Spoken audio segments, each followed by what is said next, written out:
Merhabalar arkadaşlar, hoş geldiniz. Kanalı ilk kez bu video ile keşfedenler için burası aslında sevgili eşimin kanalı. Onun kendince okuduğu kitapları yorumladığı, incelemeye çalıştığı kişisel blog diyebiliriz. Zaman zaman ben de bazı videolarla onunla birlikte ya yanında oluyorum, konuşuyoruz, sohbet ediyoruz ya da geçmişte yorumlardaki bazı arkadaşların da istediği gibi bazı kitapları seslendiriyor oluyorum. Birlikte aslında kitap okuyoruz. Şu sıralarda sevgili eşim yine hem işle hem de tez savunma süreciyle, sunum hazırlama süreciyle vesaire biraz meşgul, tezini tamamladı ama makale yazması gerekiyor bir an evvel savunmaya girmeden önce. Onlarla uğraşıyor. O süreçte ben de bayağıdır sizinle birlikte okumuyorduk bazı şeyleri. Bunu yapayım dedim.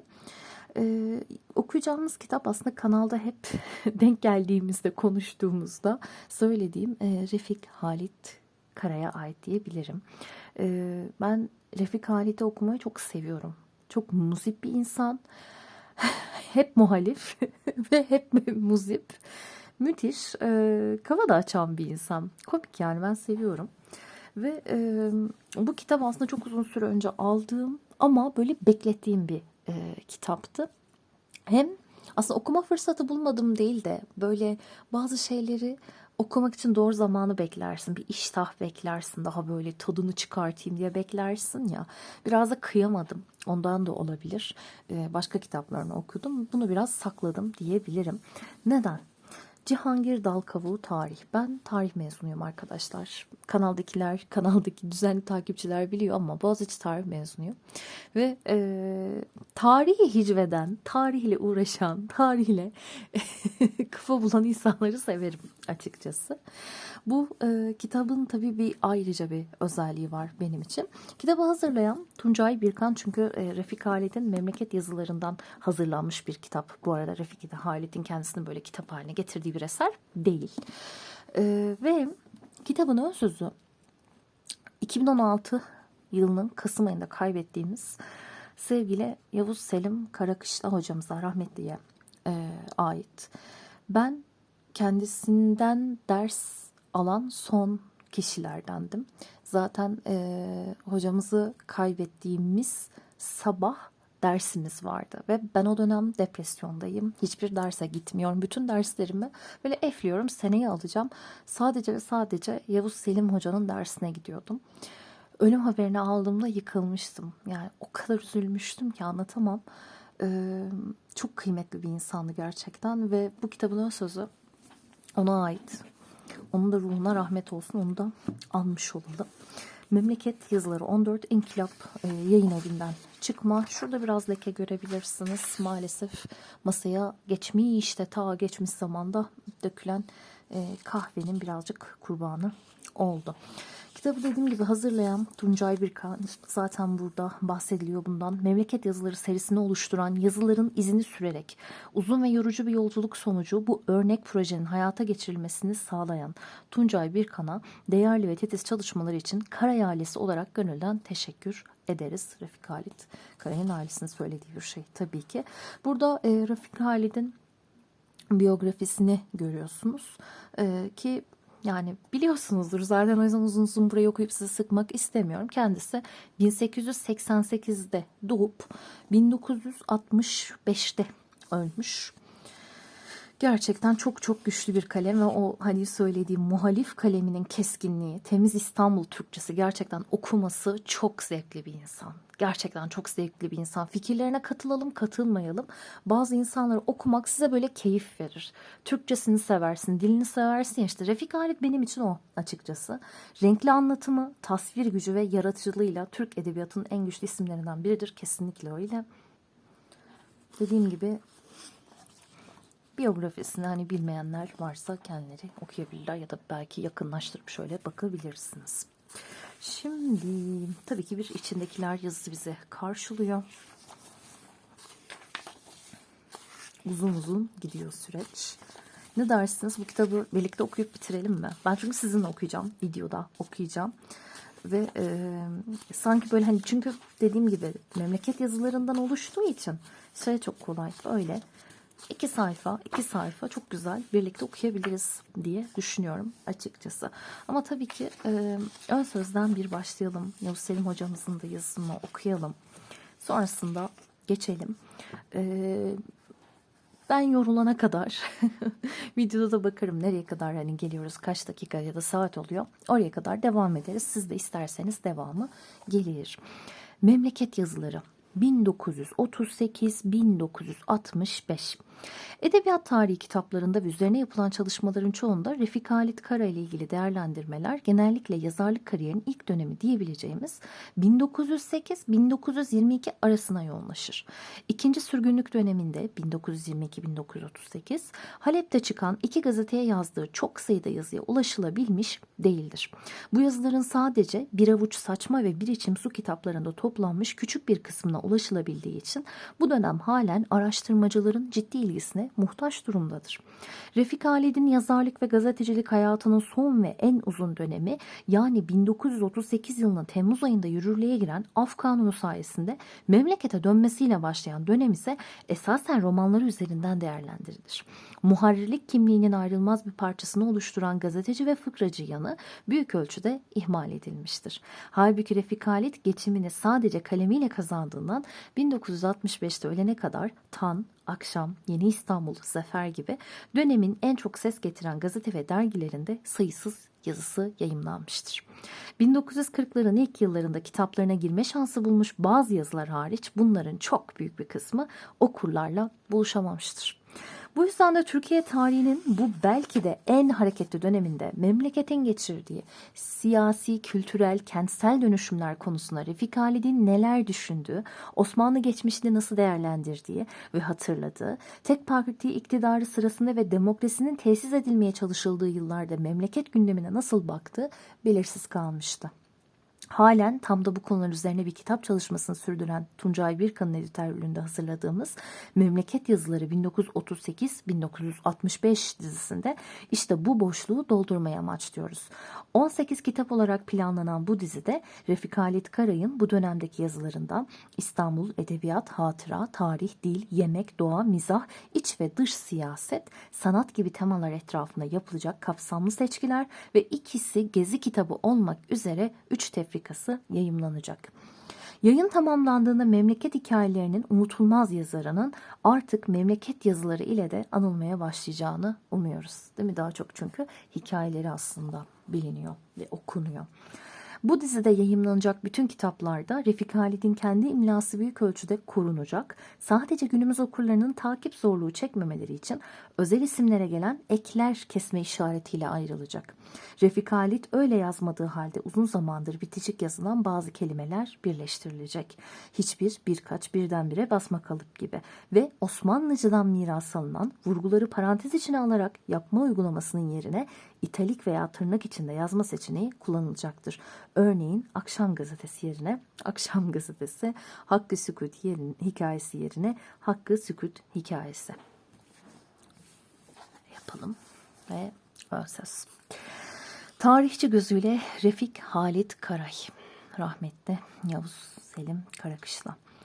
Refik Halit Karay, tarih öğrencisi olduğum ilk gençlik yıllarımdan beri en sık okuduğum, yazdıklarından en çok etkilendiğim Osmanlı yazarlarından birisidir. Ya hocam, yani okuldaki en sevdiğim hocayla böyle benzer bir şeyi paylaşmak şu an beni bir nebze yutkundurdu. Tıpkı Ahmet Rasim gibi, tıpkı Reşat Ekrem Koçu gibi, hatta Ziya Şakir Soku gibi benim için Refik Halit her daim eleştirel tavrıyla Osmanlı kalem erbabının içinde ayrı bir yere sahiptir. Onun memleket hikayeleri ve sakın aldanma, inanma, kanma gibi şaheserlerine derslerimde hep değindim. Onun polemiğe girişmeyi çok seven, didişme meraklısı kişiliğinden de yeri geldikçe bahsettim. Sakın aldanma, inanma, kanma. Bende de var arkadaşlar. İsterseniz onu da okuyabiliriz.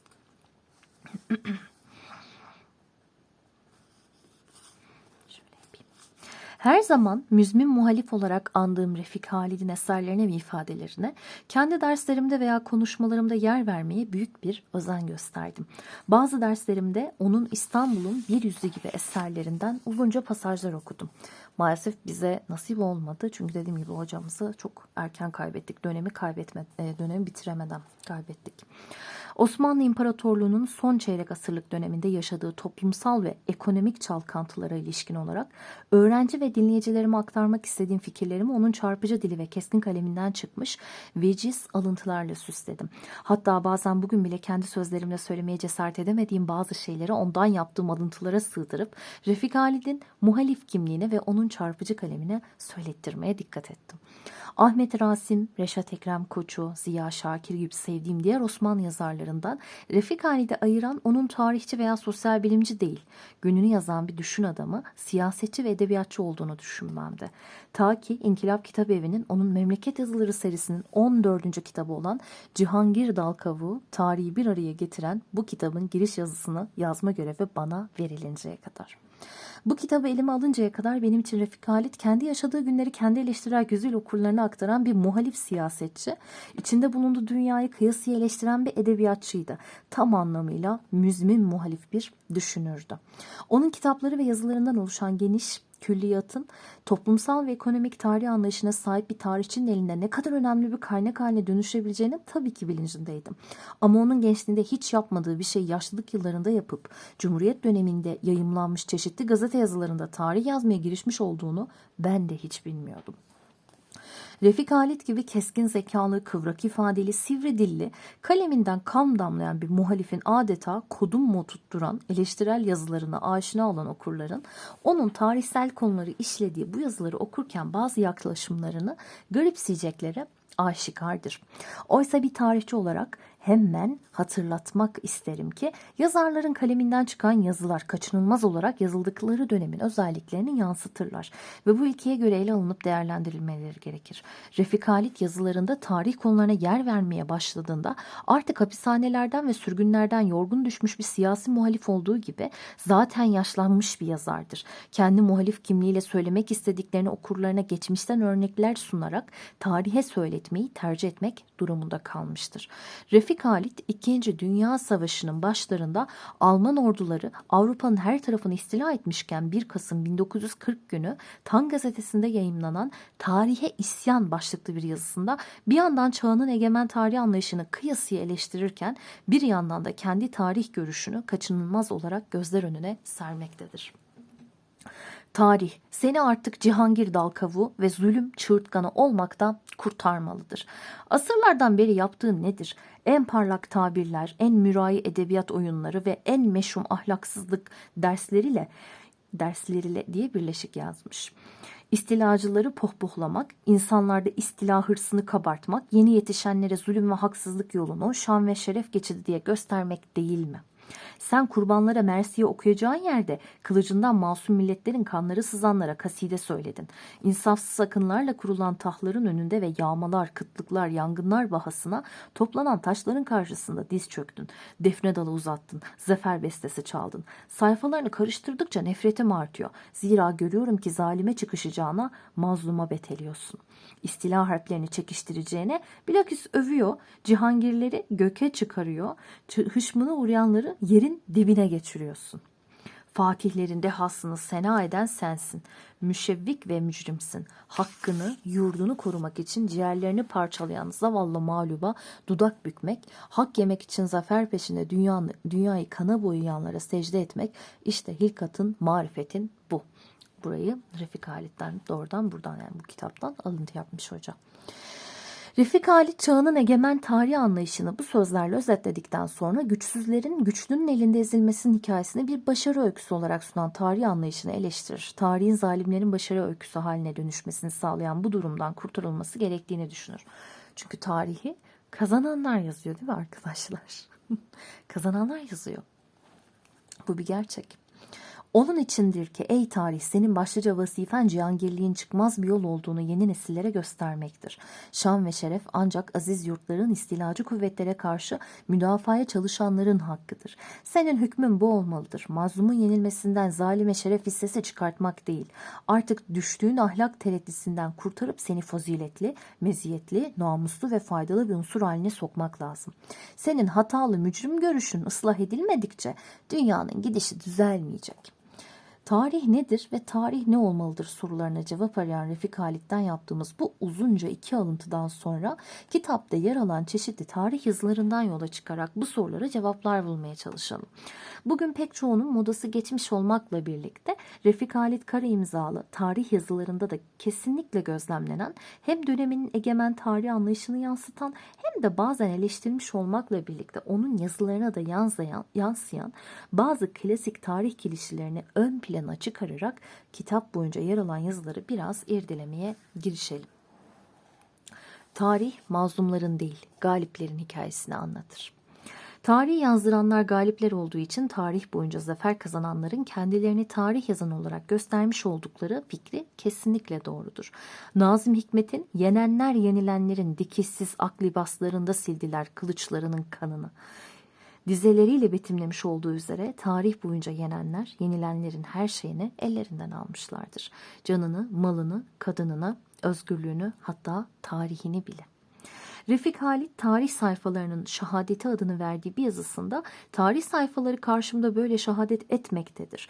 Yarın içinde vereceği hükmün ondan başka bir şey olabileceğini ne akıl ne gönül kabul edebilir sözleriyle yakınmaktadır. Çünkü özellikle daha geçmişe gittiğinizde arkadaşlar tarihi durduk yere birisi oturup kaleme almıyor. Bugünkü gibi bir öyle akademik tarihçilik diye bir şey yok. Falanca hükümdar geliyor, çağırıyor birini, diyor ki şunu yaz, şunun tarihini yaz. Daha çok o hani vakanüvistik dediğimiz şeyi görüyoruz aslında biz. Aklınıza vakanüvis dedim diye sadece Osmanlı gelmesin. Bu arada çok daha öncesinden bahsediyorum. Yani Doğu Roma'ya kadar gidin. Bu böyle. Bu böyle yani. Kimse durduk yere tarihle uğraşmıyor. Tarih tekerrürden ibarettir. Tarihin tekerrür ettiği inancı kökenleri antik Yunan ve Roma tarihçiliğine kadar uzanan arkaik bir tarih anlayışıdır. Refik Halit insanlık tarihinde zamanın hep belirli bir sona doğru akmakta olduğunu düşünen bir yazar olmakla birlikte geçmişten örnekler getirerek geçmişteki hataların günümüzde aynen tekrar edilmekte olduğunu öne sürmek konusunda çok isteklidir. Tarihin böylece tekerrür etmesi ezeli insan cibilletinin iktizasındandır demiş. Bu konuda verilebilecek en güzel örnek İttihat ve Terakki Cemiyeti'nin liderliğinde yaşanmış olan 2. Meşrutiyet dönemi ve Kemalist kadroların öncülüğünde yaşama geçirilmiş olan Cumhuriyet devrimlerini açıktan açığa eleştirmekten kaçınmış olmasıdır. Bunun yerine Fransız ihtilali yıllarının tarihinden özenle seçmiş olduğu örnekleri gündeme getirerek bakın tarih hep tekerrür ediyor. İhtilalciler de hep aynı hataya düşüyor demeye getirmiştir. Refik Halid'in Fransız ihtilalini anlatan yazılarında eleştiriler olarak mercek altına alınmış olan Jacobin hareketini ele alışı, İttihat ve Terakki Cemiyeti'ne Danton ile Robespierre arasındaki çekişmeleri anlattığı bölümler ise Talat, Enver, Cemal üçlüsü arasında yaşanmış mücadelelere çeşitli göndermelerle yüklüdür. Refik Halit Fransız ihtilalini anlatırken devrime yol açan siyasi ve ekonomik sorunları değil, devrim sırasında yaşanmış olan kanlı barbarlık hikayelerini ve sonu giyotinle biten kişisel çekişme öykülerini okurlarına sunmayı tercih eder. Yine de Fransız ihtilali benzeri büyük devrimlerin ve Ekim devriminde olduğu gibi radikal toplumsal dönüşümlerin yeniden yaşanması ona göre kaçınılmazdır. Fransa ihtilali ve beyannamesi ne sadece hürriyet susamışlığından ne insanlık şerefini kurtarmak emelinden doğmuştur. Bu her şeyden evvel bir ekonomik düzensizliğin yavrusudur, mide meselesidir. Ekonomik olduğu için de dünya durdukça ve vaziyet daralmaya, daha müsait şekiller almaya başladıkta eski yazılarda almaya değil bunu hep böyle alma, gitmeye, gelmeye, hani o yumuşak G ile görürsünüz arkadaşlar. Burada da o şekilde vermiş ama neyse öyle seslendirmeyeyim ben yine de. Günümüz Türkçesiyle seslendireyim. Ekonomik olduğu için de dünya durdukça ve vaziyet daralmaya, daha müsait şekiller almaya başladıkça şurada burada uzun veya kısa, ufak veya büyük tekerrürler yapacaktır. Tarihi büyük adamlar yapar. Tarihin sürekli tekerrür ettiği, yani tarihin ibret dersleriyle dolu olduğu fikri, tarihi büyük adamlar yapar düşüncesiyle başat bir geçmişe sahiptir. Yine antik dönem tarihçilerine kadar geri gidebilecek bu klasik tarih anlayışına göre tarihsel gelişmeleri gerçek yapan geniş halk kitleleri değil, onların başlarında bulunan krallar ya da diktatörler, savaşları kazanan ise ordular ya da askerler değil, onlara komuta eden generallerdir. Refik Halid'in bu kitapta Napolyon dönemi ve sonrası bölümünde bir araya getirilmiş olan yazılarında Fransızlarda huzursuz bir istila ve zafer arzusu uyandırmış, onları daima maziyi tazelemek hırsına düşürmüş olmakla suçladığı Napolyon'u açıkça tarih yapan aktör olarak gösterdiği gözlemlenir. Bu yazıları okurken insanın Bertolt Brecht'in Napolyon'un Mısır seferi için kaleme aldığı ünlü şiirinin Can Yücel tarafından güzel Türkçemize aktarıldığı şekliyle Yavuz Sultan Selim Mısır'ı fethe giderken yanında bir aşçı olsun yok muydu diye soracağı gelir. Rahmetli hocam bunu derste de söylemişti. Hiç unutmam bunu söylediğini. Biz o aşçının hikayesini de yazacağız demişti. Biz o aşçının hikayesini de yazacağız. Çünkü Yavuz Sultan Selim tek başına gitmedi Mısır'a. Ardında büyük bir orduyu da getirdi ve o orduyu beslemekle görevli olan aşçıları da getirdi. Ama biz o aşçının hikayesini biliyor muyuz? Bilmiyoruz. Önemsiz biri olduğu için mi? Gibi. Tarih tekerrür eder fikriyle tarihi büyük adamlar yapar yaklaşımlarının tarih boyunca iç içe gelişmiş ve birlikte ilerlemiş olduklarına değinmiştik. Bu duruma Refik Halid'in 2. Dünya Savaşı yılları boyunca kaleme aldığı Napolyon yazılarında da sıkça rastlanır. Bu yazıların büyük çoğunluğunda Napolyon ismini silip Hitler diye okursanız Refik Halid'in bakın tarih yine tekerrür ediyor demeye getirdiğini anlarsınız. Ceddin deden, ceddin baban. Hatırlamayanlar için ara başlık için seçmiş olduğumuz bu ifadenin ünlü bir mehter marşından ödünç alınmış olduğunu hemen belirtelim. Ceddin deden, ceddin baban diye başlayan bu mehter marşı şu sözlerle devam ediyor. Ey kahraman Türk milleti. 19. yüzyılda Osmanlı tebaasına mensup olarak doğmuş, 20. yüzyılda kendilerini Türkiye Cumhuriyeti'nin vatandaşları olarak bulmuş, Osmanlı aydınlarının başını çektiği erken dönem tarih yazarlarının Osmanlı tarihine bakış açısını bu mısralardan daha iyi betimleyecek bir ifade daha bulunamaz. Diğer bir deyişle 2. Meşrutiyet dönemi Osmanlı münevverlerinin ve onların devamı olan Türkiye Cumhuriyeti aydınlarının genelde Türk tarihine ve özellikle de Osmanlı tarihine bakış açısı 19. yüzyıl boyunca dünyanın her tarafında revaçta olan romantik milliyetçiliğin bütün özelliklerini bünyesinde barındırır. Fatih Sultan Mehmet İstanbul'u kuşatırken sanki kendisi de bizzat oradaymış gibi yazanlardan tutun, Osmanlı ordusunun muzafferiyetleri anlatılırken biz demeye vardıranlara kadar, Viyana kapılarına kadar dayandık şeklinde özetlenebilecek her çeşit milliyetçi görüşe tarih sayfaları arasında yer verilir. Yani tabii ki bunu birey olarak bu şekilde kullanabilirsiniz kimliğinizin bir parçası olarak ama bir tarihçinin tabii ki bu şekilde konuşması çok doğru değil açık konuşmak gerekirse. Çok objektif tabii ki objektif kalamayacak zaten. Her tarihçi bir şekilde subjektiftir. %100 kimse objektif olamaz. Böyle bir arayış hani gençlerde ben onu çok görüyorum. En objektif, en doğru tarihçi kim? Hiç kimse. Kimse bu şekilde olamaz. Hepimiz insanız. Ama mümkün mertebe siz daha orada resmi, daha akademik bir tarih anlatısı sunuyorsanız tabii ki bunun gibi ifadelerden kaçınmanız gerekiyor yani. 1970'li yıllara gelininceye kadar Osmanlı tarih yazımı muhafazakar milliyetçi yazarların tek elindedir. Kendisini Osmanlı İmparatorluğu'nun şanlı geçmişiyle adeta özleştirmiş romantik milliyetçiliğin etkisi altındadır. Romantik milliyetçiliğin tarih algısı bir yandan kendisini geçmişle özleştirirken bir yandan da geçmişe karşı son derece seçici davranır. Barışlarla değil, savaşlarla ilgilenir. Mağlupları ve mağlubiyetleri hiç sevmez. Hatta onlarla hiç ilgilenmez. Zaferler ve menkıbelere ise bayılır. Her daim onları ön plana çıkararak geçmişte başarı öyküsü aramaya, hatta bir adım ileri giderek yaratmaya çalışır. Geçmişte başarı öyküsü arama ve yaratma süreci ise özellikle zamanda geriye doğru gidildikçe tarihin menkıbelerin de hurafelere dönüşmesine yol açarak geçmişte tarihte yaşanmış olan olayların romantik milliyetçilerin elinde bir milli tarihe dönüşmesine yol açar.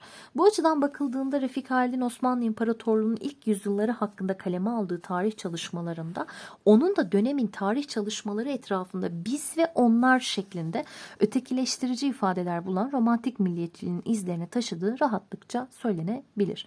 Özellikle Osmanlı geçmişi başlığı altında toplanan yazılarında kendi yaşadığı çağdan çok önceki yüzyıllardan bahsederken belki de kullanmakta olduğu kaynakların da etkisi altında kalarak Refik Halid'in de romantik milliyetçi bir tarih anlayışı sergilediği gözlemlenmektedir. Ama dediğim gibi arkadaşlar, eğer siz bir tarihçi kimliğiyle akademik bir çalışma yapmıyorsanız, yani bireysel olarak ben çok o noktada mahsur hani görmüyorum. Ama bahsettiğim şey tabii ki bir tarihçi kimliğiyle akademik bir çalışma yürütürken işte biz ve onlar, biz ve onlar demek o çok amatör duruyor yani. Ki bugün ismini vermeyeyim, kelli felli profesörlerimizin ağzında bunu çok görüyoruz.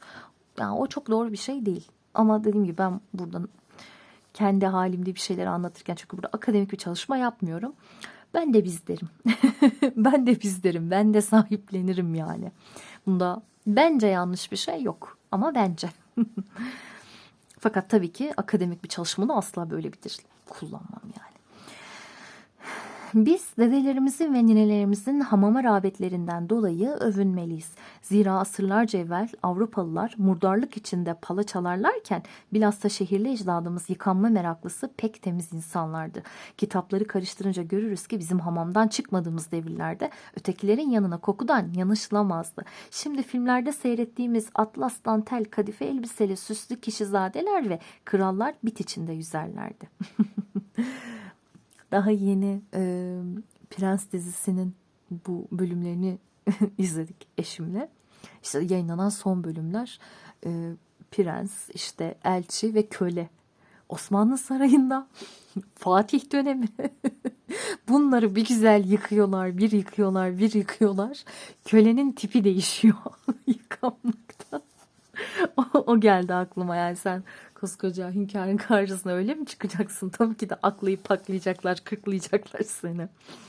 Müjdeyi burada yeri gelmişken hemen verelim. Kendisinin hayatta olduğu dönemleri anlattığı sonraki bölümlerde karşımızda yine rasyonel düşünen ve eleştirel yazan müzmin muhalif Refik Halit var demiş. Sultan II. Abdülhamit müstebit mi? Buradan devam edeyim mi? Onu bir düşündüm de. Edelim. Daha 26 dakika olmuş. Tamam. Çok mu uzun oldu diye düşündüm. Biliyorum doğrudan, çünkü yazılara geçmemi istiyorsunuz. Bazı insanlar hiç sevmiyor çünkü ön söz okumayı. Sultan II. Abdülhamit müstebit mi? 1888 yılında doğmuş olan Refik Halit, 1908 yılında 2. Meşrutiyet ilan edildiğinde henüz 20 yaşında genç bir delikanlıydı. Dolayısıyla Jön Türk yazınında istibdat devri olarak anılan Sultan II. Abdülhamit'in 1878-1908 yılları arasındaki mutlakiyetçi monarşi dönemini Refik Halit henüz çocukluk çağlarındayken yaşamıştı. İlk gençlik yıllarında ne derece Sultan Hamit muhalifi fikirler beslediğini bilemiyoruz. Aramızda Abdülhamit'i bizzat görmüş kaç kişi kaldı? Ben de görenlerden biriyim. Fakat o kadar uzaktan, bir dakikacık ve çocuk denecek yaşta ki görmemiş sayısam yeridir. Refik Halit Sultan II. Abdülhamit'i anarken müstebit der. Onun döneminden bahsederken de istibdat kelimesini kullanır. Dönemin çeşitli garabetlerine, dönemin paşalarının yetersizliklerine, jurnalcilik ve hafiyelik gibi uygulamalarına da geniş yer verir. Sultan II. Abdülhamit için beğendiğim tarafı vardır sanılmasın, hiçbir zaman taraftarlık etmedim demekten asla kaçınmaz. Ama tüm muhalif nefretini Sultan II. Abdülhamit'in kişiliğine yüklemekten çekinmeyen iddiaçılardan da bu noktada geniş ölçüde ayrılır. Refik Halid'e göre Sultan II. Abdülhamit dönemini istibatı mı çevirmiş olan sultanın kişisel özellikleri değil, onun etrafına toplanmış olan yarı cahil, yetersiz, kifayetsiz, liyakatsiz fakat aynı ölçüde sadakatli, muhteris, haysiyetsiz ve vurguncu vedeganın idari maslahatçı işgüzarlıklarıdır. Yani kraldan çok kralcı olanlar. Refik Halid'e göre Sultan II. Abdülhamit döneminde devlet gemisini yürütmeyi başaran ne sultanın kendisine de bendeganıdır. Ahlaklı, hamiyetli, gayretli ve faziletli Osmanlı devlet adamlarıdır. Çoğumuz Abdülhamit devrine ait hatalı bir nazariyeye kapılmışızdır. Bu devirde vezirliğe, sadaret müsteşarlığına kadar yükselmiş birinin jurnalci ve mürtekip, yani ispiyoncu ve vurguncu olamayacağını aklımıza sığdıramayız. Halbuki büyükler arasında ne vicdanlı, ne namuslu, ne tertemiz insanlar vardı. Asıl müstebit, İttihat ve Terakki. Refik Halit hep muhalif yaşadı, muhalif olarak da öldü. Bilen bilir. Refik Halit'in romanlarında, hikayelerinde, denemelerinde, gazete yazılarında nedenli amansız bir İttihat ve Terakki cemiyeti muhalifi olarak kalem oynattığını, onun iddiaçıları yerden yere vurmak için hiçbir fırsatı kaçırmadığını sizlere hatırlatmam hiç gerekmez. Çarpıcı bir örnek vermekle yetineyim. 1908 yılında çıkan bir Fransız dergisi Osmanlı İmparatorluğu'nda ikinci meşrutiyetin ilanını okurlarına barışçıl bir devrim şeklinde sunmuş ve 10 Temmuz'u su içenlerin ihtilali olarak değerlendirmişti. Derginin bu ünlü ifadesini Refik Halit Akşam Gazetesi'nin 24 Mart 1946 tarihli sayısında 31 Mart hikayeleri başlığıyla yayımlanan yazısında, yani rejim değişikliğinin vakasız atlatılmasına milletin alkol kullanmamasını sebep göstermişti olarak değinmiştir. Yeni İstanbul Gazetesi'nde 3 Ağustos 1958 tarihinde keşke fena başlasa, iyi devam etseydi başlığıyla yayımlanan bir başka yazısında ise aynı su içenlerin ihtilali ifadesini Refik Halit bir mevzua inkılabın kansız başarılmasındaki hususiyeti belirterek şeklinde göstermiştir. Yıldızın yerini İttihat ve Terakki aldı anlamına gelen bu ara başlığı seçerken ne demeye getirdiğimi yine Refik Halid'in Yeni İstanbul Gazetesi'nde 2 Ağustos 1958 günü ne iyi başlamış ne kötü bitmişti başlığıyla yayımladığı bir yazısından yapacağım uzunca bir alıntıyla, yani onun sözleriyle ifade edeyim. Biz zaten orayı okuyacağız aslında arkadaşlar. O yüzden evet, şuraya kadar alıntı devam ediyor. Zaten okuyacağımız için oraya hiç girmeyeyim. Yani bölümlerden, çünkü yine bu kitabın içerisinden geliyor alıntılar. Birinci Dünya Savaşı yılları. Refik Halid'in tarihi büyük adamlar yapar ve tarih bir ibret dersidir diye düşündüğüne yukarıda değinmiştik. Refik Halid'e göre 31 Mart vakasında hiçbir günah olmadığı halde ve haksız yere tahtından indirilmemiş olsa Sultan II. Abdülhamit Osmanlı İmparatorluğu'nun 1. Dünya Savaşı'na girmesine asla izin vermezdi. Buna katılabilirim, açık konuşmak gerekirse. Buna katılabilirim. Şayet Abdülhamit tahtında kalsaydı harbe girmez, ne yapıp eder? Tarafsız kalmaya muvaffak olurdu. Pek az zararla kasırgayı atlatırdık. Acaba hakikaten harp dışı kalabilir miydik? Büyük bir ihtimalle kalırdık. Yani severek girmezdi büyük ihtimalle. Böyle atlamazdı. İttihat ve Terakki atladı çünkü. Atlamazdı. Ama girmemek için muhtemelen bir çaba sarf ederdi ama belki yine de en nihayetinde girmek mecburiyetinde kalabilirdik tabii.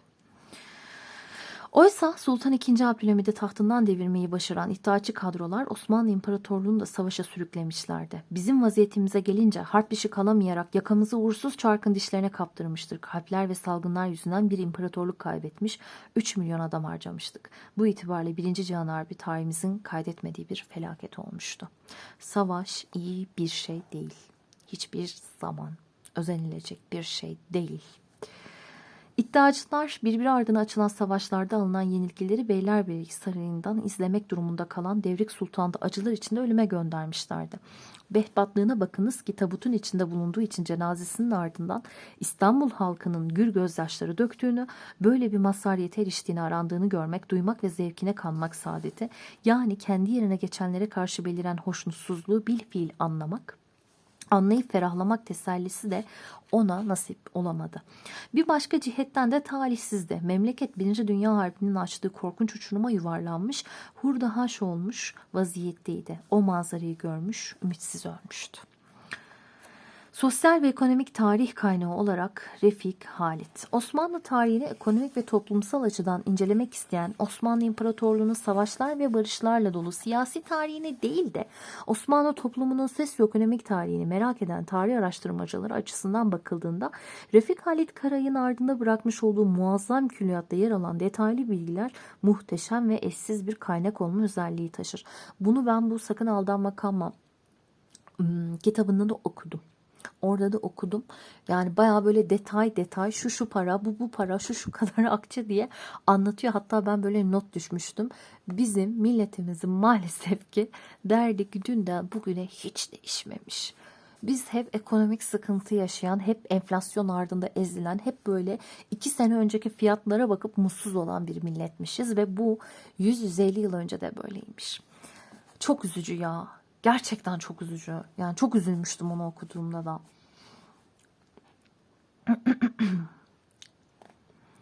Elinizde tuttuğunuz Cihangir Dal Kavuğu tarih başlığını taşıyan bu kitabında Refik Halid'in tarih alanında kaleme aldığı yazılar arasında ön plana çıkan yazılarında ortak noktası budur. Bir tarihçi olarak benim bu kitapta ilgimi en fazla çeken Refik Halit yazılarının onun kendi yaşadığı dönemdeki Osmanlı toplumunun gündelik hayatına ilişkin gözlemlerini aktardığı Abdülhamit ve II. Meşrutiyet dönemi günlük hayat bölümünde toplanmış olan yazılar olduğunu belirtmem gerekir. Sivrisineklerle mücadele eden, paşa tabiri gibi eski rütbe ve ünvanların kökenlerine, Osmanlı devlet adamlarına yazılı olarak hitap edilirken rütbelerine göre kullanılan kalıplarda gözetilen hiyerarşiden, kamış kalem açmanın veya mürekkep yalamanın inceliklerine, mektup zarflarında kullanılan ifadelerden memur sınıfının kalabalığına, bugün de şikayet ediliyor ya memur sınıfının kalabalığı. Hep diyorum ya biz aynıyız yani hiç değişmemişiz. Çeşitli dönemlerde girişilen tensikatlardan yüksek rütbeli memurlara dağıtılan ilk makam otomobillerine hiç değişmemişiz. Ertuğrul gemisi faciasından İstanbul'un sayfiyeleri, Yalova, Armutlu diyesim geldi. Florya ve Hereke tenezzühlerine, et ve ekmek satışında uygulanan narlardan çivi ve iğne kıtlıklarına, kandil yağından petrol yataklarına, fes kalıpçılarından seyyar şemsiyecilere, halk arasında ince hastalık adıyla anılan veremden hacamat uygulamalarına, diş çekilen berber dükkanlarından soba kurma sanatının erdemlerine, hamallardan eski Ramazan eğlencelerine, bayramlarda mendil dağıtma adetinden karnaval ve yılbaşı kutlamalarına, ilk Osmanlı sosyalisti iştirakçı Hilmi'den Duyunu Ümumiye İdaresi'ne onlarca ilgi çekici başlık altında toplanmış bir eşsiz bilgiler şöleni. Gerçekten diğer okuduğum kitapta öyleydi. Yani bir vapur anısı vardı. Vapurda gözlemlediklerini anlatmıştı. Yani kıyamam.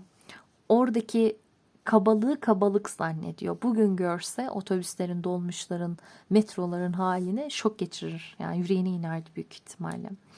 İşte Osmanlı toplumunun gündelik hayatına ilişkin detaylı bilgiler sunan bu yazılar müzmin muhalif Refik Halid'in biz tarihçiler için nedenli vazgeçilmez bir kaynak olduğunu bir kez daha gözler önüne sermektedir. Yani gerçekten ben bu kitabı boşuna saklamadım bugünlere okumak için.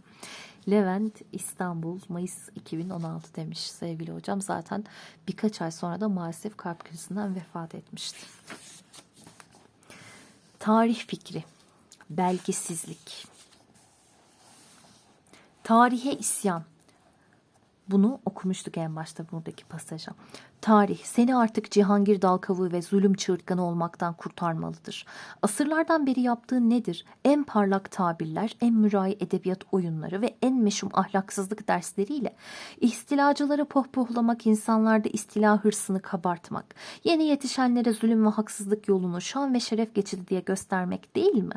Sen kurbanlara mersi okuyacağın yerde kılıcından masum milletlerin kanları sızanlara kaside söyledin. İnsafsız akınlarla kurulan tahtların önünde ve yağmalar, kıtlıklar, yangınlar bahasına toplanan taşların karşısında diz çöktün. Defne dalı uzattın. Zafer bestesi çaldın. Sayfalarını karıştırdıkça nefretim artıyor. Zira görüyorum ki zalime çıkışacağına mazluma beteliyorsun. İstila harplerini çekiştireceğine bilakis övüyor. Cihangirleri göke çıkarıyor. Hışmına uğrayanları yerin dibine geçiriyorsun. Fatihlerin dehasını sena eden sensin. Müşevvik ve mücrimsin. Arkadaşlar telaffuz ettiği bazı şeyleri bilerek artık yazıldığı gibi okuyacağım. Çünkü dili korunmuş. Ben de koruyayım bari yani. Ne yapayım işte göğe değil göke diyor ya. Bilginiz olsun yani niye böyle okuyorsun demeyin sonra bana. Hakkını yurdunu korumak için ciğerlerini parçalayan zavallı mağluba dudak bükmek, hak yemek için zafer peşinde dünyayı kana boyayanlara secde etmek. İşte hilkatın, marifetin bu. Şey gibi giydirdi biraz. Bihter'in böyle matmezeli söylediği var ya tabii siz anneleri tarafından size emanet edilen çocuklara çok güzel giydirdi. Halbuki söyle başlarına çelenk taktığın cihangirlerden hangisi insanlığın vicdanında baka buldu? Hangisinin eseri sağlam kaldı ve kendisi mesut öldü? Napolyon bir ahşap barakada bir yol amele başısı gibi ailesiz ve tedavisiz can verdi. Sezar'ı bir hapishane koğuşu kavgasında olduğu gibi arkadaşları üstünde çullanıp hançerle vurdular. İskender sıtmalarla kavrularak genç yaşında çöl çadırında söndü. Timur Çin hududunda emeline erememiş, hırsını yenememiş olarak gözü açık gitti. Hülagü Mısır ordusundan dayak yiyerek, Atilla Gavül'de bozguna uğrayarak, 1. Dara maraton hezimetini görerek bedbah öldüler. Hangi istilacının kurduğu imparatorluk baki kaldı? Cengiz ile Atilla'nın mezarları meydanda yok. Napolyon'un kabri üzerinde düşman orduları kaçıncı defa tepiniyor. 2. Wilhelm kendi memleketinde bile hoş görülmeyen bir süfli misafir vaziyetindedir. Fatihlerin türbeleri çoktan kapandı. İskender'e atfedilen mezar ise bir müzede süstür. Timurlenk'in külleri yıkık dam altında. Ecnebi ilinde bekliyor. Baya kinlenmiş. Çok güzel kinlenmiş. Onun içindir ki ey tarih, senin başlıca vazifen Cihangirliğin çıkmaz bir yol olduğunu yeni nesillere göstermektir. Şan ve şeref ancak aziz yurtlarını istilacı kuvvetlere karşı müdafaya çalışanların hakkıdır. Senin hükmün bu olmalıdır. Mazlumun yenilmesinden zalime şeref hissesi çıkartmak değil. Artık düştüğün ahlak tereddisinden kurtarıp seni faziletli, meziyetli, namuslu ve faydalı bir unsur haline sokmak lazım. Senin hatalı mücrim görüşün ıslah edilmedikçe dünyanın gidişi düzelmeyecek diye bir cinnet geçirmiş yine orada. Tan gazetesinde 1 Kasım 1940. Tarih sayfalarının şahadeti. Tarihe iman bile bakınca görülür ki en haşmetli ve haşin istilalar nihayet avdet ihtimali muhakkak olan zahmetli, gürültülü ve kanlı bir seyahatten başka bir şey değildir. Gidişle dönüş arasındaki devre zaman itibariyle uzun veya kısa sürebilir. Fakat ne kadar devam etse tarih denilen hesapsız ölçü mikyasına nazaran bu müddetin kıymeti hiçtir, bir lahzadan ibarettir. Benim yakın maziden öğrendiğime göre galebe ve fetih zevkinden ancak o dahi güç bela bir nesil istifade edebiliyor. Mesela 1870 zaferi yalnız 1918'e kadar yürüyebildi. Sonra galip yenildi. Mağlup ise 1940'da tekrar zafer keyfine kavuştu. İstila ve zafer 70 senede lüzumsuz bir met ve cezire benzemiş oldu. Demek ki ne zafer uzun ömürlüdür ne mağlubiyet. Bir galebeyi dünya yaşadıkça tespit imkanı bulunamayacağı gibi mağlubiyeti ebedileştirmek kudreti de hiçbir cihangire henüz nasip olmamıştır. Her şeyin çürük ve temelsiz olduğu değişikli dünyada istilalar da bu sebeplerden dolayı bence boş ve kof birer külfettir. İskender'in fethettiği ülkelerde Makedonyalı mı yerleşip kalmıştır? Şimdi torunları mı saltanat sürüyor? Hülagü'nün Bağdat'ında Moğollar mı oturuyor? Timurlenk'in Ankara'sı galibin elinde mi kaldı yoksa mağlubun hükmüne mi geçti? Mağlubun hükmünde. Haniye Cenubi Amerika'da bir zamanlar tek bir bayrak sallanır ve tek bir kralın emri yürürdü. Şimali Amerika bir nizame ve bir hükümdara bağlı değil miydi? Bir zamanlar Avrupa'yı yalnız 2 imparator, Süleyman ve Şarken taksim etmemişler miydi? Ve o koca kıtada yalnız bunların borusu ötmez, fermanı yürümez miydi? Rusya'da asırlarca altın ordunun atları kişnedi. Çin'de yüzlerce sene Cengiz torunlarının yasası geçti. Hint'te yıllarca yabancı hakanların filleri gezindi. Hayır, dünyaya ne derece marifetli olursa olsun tek kanun sığamaz. Cihan nasıl bir kuvvete dayanırsa dayansın tek nizamla idare edilemez. Arz, tapusu babadan oğula intikal eden bir çiftlik gibi tek bir ailenin ilelebet malikanesi kalamaz. Hiç arz dediği toprak arkadaşlar, böyle yer, toprak. Hiç de yeni olmayan, bilakis eskiliği mazinin en karanlık devirlerine kadar giden bu hayal peşinde koşmuş yüzlerce cihangirden çoğunun mezarları üstünde şimdi yabancı ayaklar tepiniyor. Şey gibi oldu. Gülmeyin ama ya da gülün. Var ya, bak Firavun'a ne oldu falan filan diyordu. Müzelik eşya oldu. Yani sanki bugün yaşasaymış biraz sokakta o röportajı veren abi olabilirmiş gibi hissettirdi. Biraz oraya doğru gitti yani. Ne oldu? Bak filan falan diyordu. Müzelik eşya oldu yani. Yabancı ayaklar tepiniyor mezarlar üstüne. Evet, gidiyoruz ve görüyoruz yani.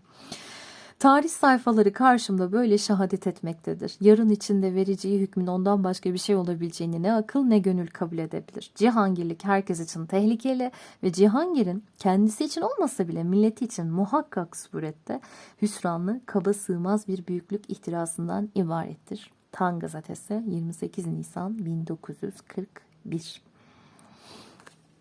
Hüvel Baki. Dünya kurulalı beri ne Pompei'nin yere batışında, ne Sicilya'nın denize kayışında, ne Lisbon'un toprakla bir ve San Francisco varken yok oluşunda misline rastlamadığımız bir bela başımızın üstünde dolaşmaktadır. Uranyum bombası icat ediliyormuş. İnsanın kafatasından fırlayan bu atom komprimesi düştüğü yeri binlerce kilometre oyacak, altını üstüne getirecek, püskürme kraterlerle ölü ay satına benzetecek, hayat imkanından mahrum bırakacakmış. Bakın henüz atom bombası yok. Niye? 1941. Bakın oradan gidiyoruz. Bugün de şimdi tekrar işte bir nükleer tehlikesi, işte 3. Dünya Savaşı mı çıkacak vesaire muhabbetleri var ya.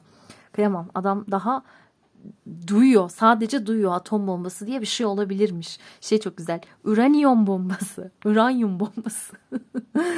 Velev ki tatbik sahasına geçmese bile sadece öyle bir fikrin insan vicdanına kök salıvermesi tüyler ürpertici bir hadise teşkil eder. Bir zamanlar şimdiki Ren ve Mississippi havzaları kadar mamur bereketli olan El Cezire medeniyetine ardı arası kesilmez ihtiraslar ve istilalar neticesinde nüfus azlığı arkasından çekirge kasırgası, çekirgeyi takiben de çölleşme mahvetti. Kartaca'yı Roma devirdi. Nil Vadisi'ni silahlı akınlar kuruttu. Misallerin en korkuncu eski Amerika'dır.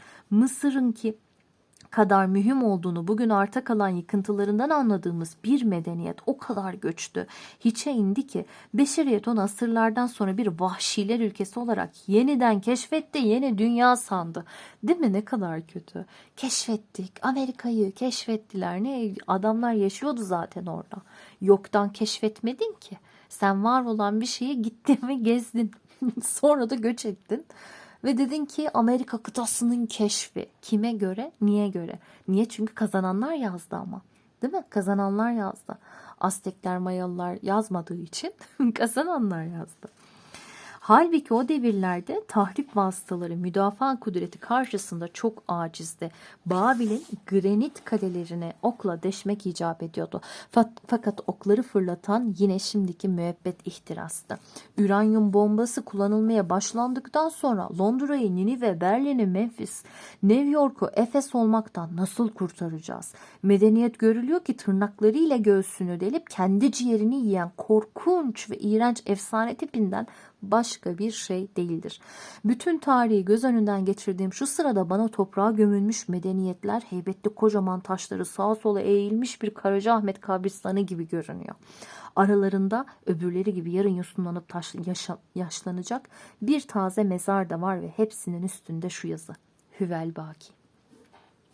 Tan Gazetesi 26 Şubat 1941. Kıyamam. Atom bombası atıldığında ne kadar üzülmüştür, ne kadar dehşete kapılmıştır var ya. Kleopatra'nın yeni burnu.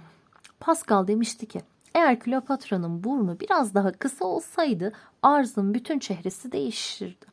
Kleopatra kadar meşhur olan bu sözden kastedilen manayı çoğumuz biliriz. Kraliçenin burnunu küçük bulan Roma serdarı Antonia belki de kadını sevmezdi. Sevmeyince de iradesini kaybetmez, çökmez. Octavia da yenilmezdi.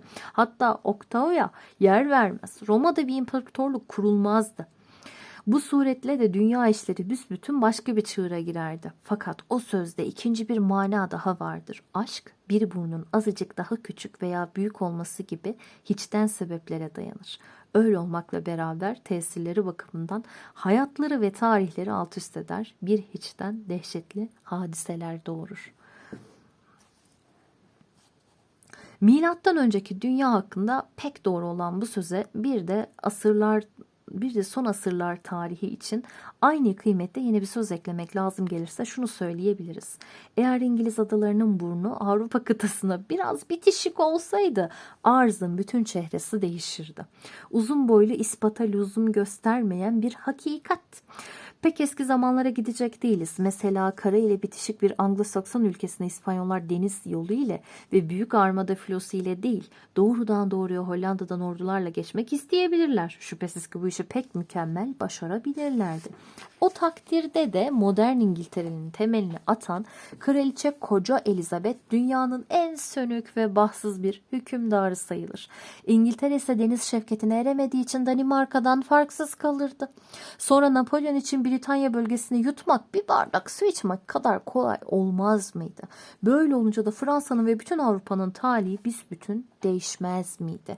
Metternich'in hatıratını okursanız görürsünüz ki İngiliz adalarına geçmek maksadıyla büyük hazırlıklar yapan Napolyon'a o küçücük deniz parçasını aşabilmesi için 2000'den fazla proje verilmiş. Hiçbirinden faydalanmak imkanını bulamamıştı. Birinci Cihan Harbi'nde Almanlar karşı tarafa tek er geçirmeyi akıllarından bile geçirmediler. Bu sefer Fen'in şaşırtıcı ilerleyişi de yine işe yaramadı. Havadan akınlar, kıyıdan bombardımanlar, bütün yeni imkanlar neticesiz kaldı.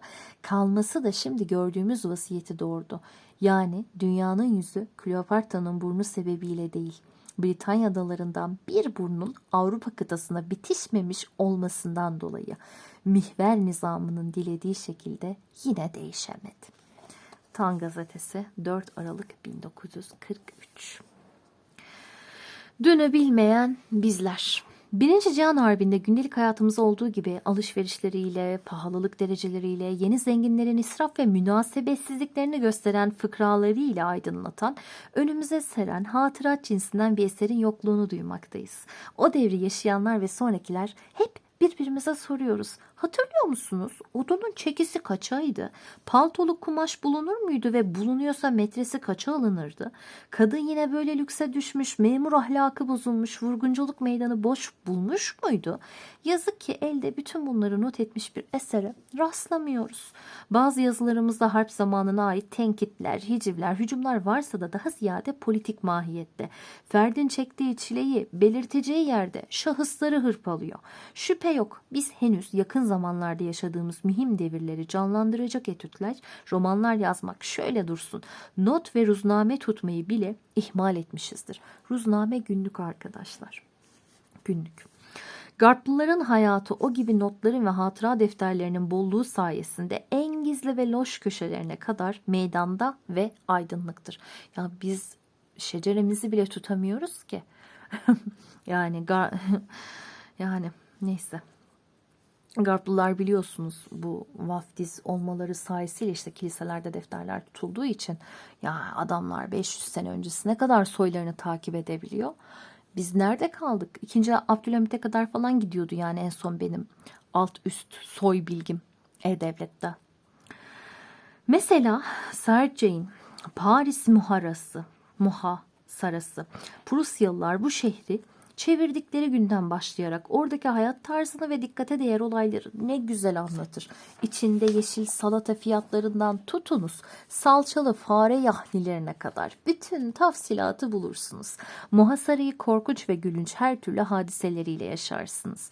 Not tutmak için üslup ve şöhret sahibi olmak da lazım gelmez. Napolyon'un uşağı da hatıralarını kalem almak suretiyle tarihe borcunu ödemiştir. Öbür taraftan meşhur devlet ve sanat adamları hakkında da onlara hizmet etmek fırsatını bulmuş katipler, kalem müdürleri, doktorlar, dostlar çok önemli hatıralar yazmışlar. Adeta ölüleri diriltmişlerdir. Bizde hangi memur, yaver veya candan ahbap mesela 1. Cihan Harbi'nin belli başlı simalarından bir Talat'ı yahut bir Enver-i Hususi hayatları bakımından aydınlattı? Eğer eli az çok kalem tutan biri geçen harpte İstanbul'un içtimai hayatı üzerine bir ruzname yazsaydı bu eser şimdi Türkiye'nin en çok okunan kitabı olurdu ve birçok cihetlerden daha iyi vaziyette bulunduğumuzu anlatacağı için bir teselli belki de bir ders yerine geçerdi.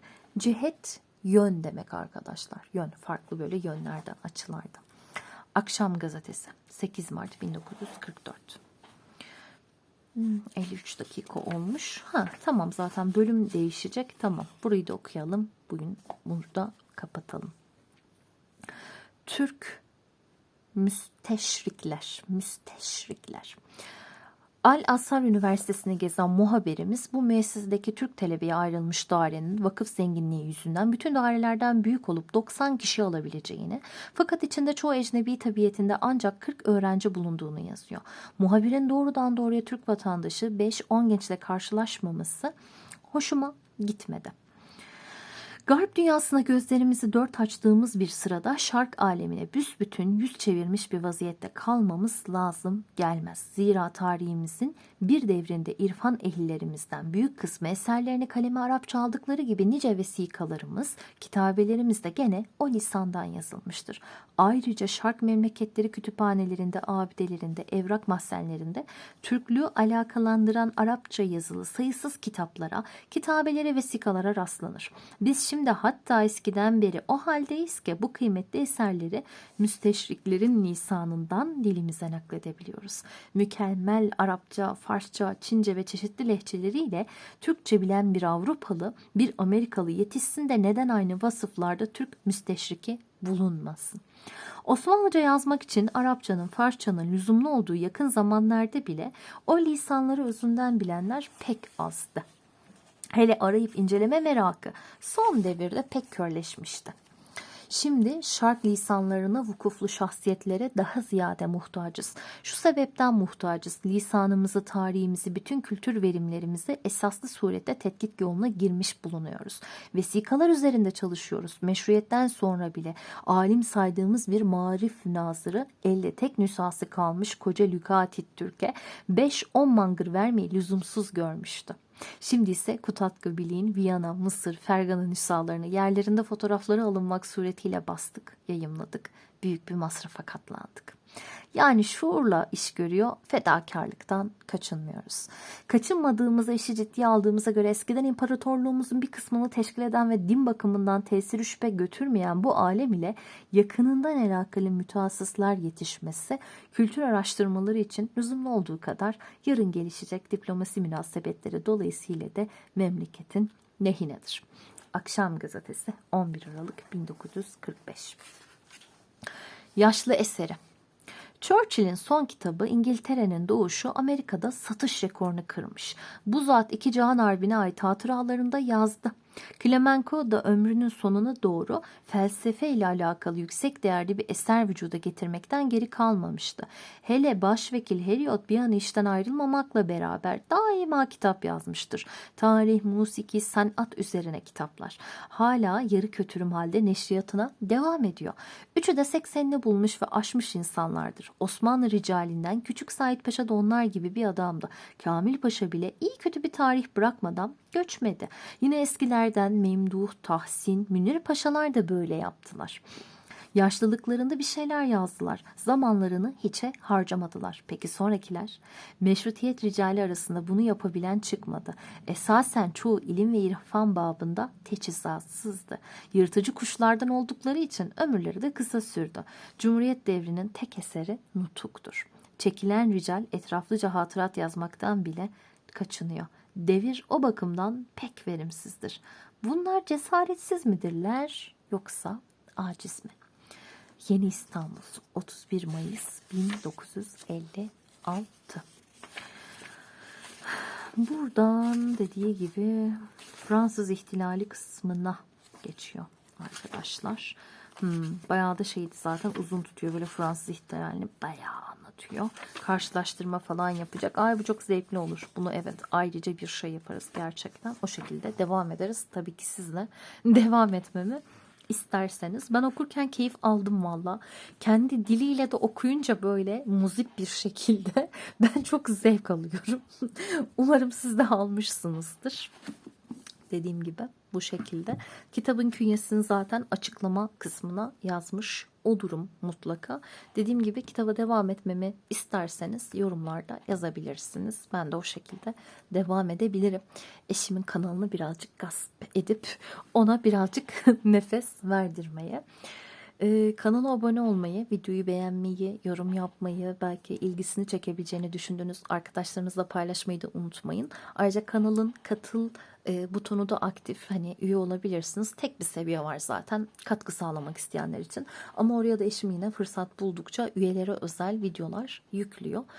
Üyeler çok daha erken erişiyor bizim hazırlayıp böyle yüklediğimiz videolara, bilginiz olsun. Evet arkadaşlar, tabii ki eşimin kapattığı gibi kapatacağım. Herkese kolay gelsin.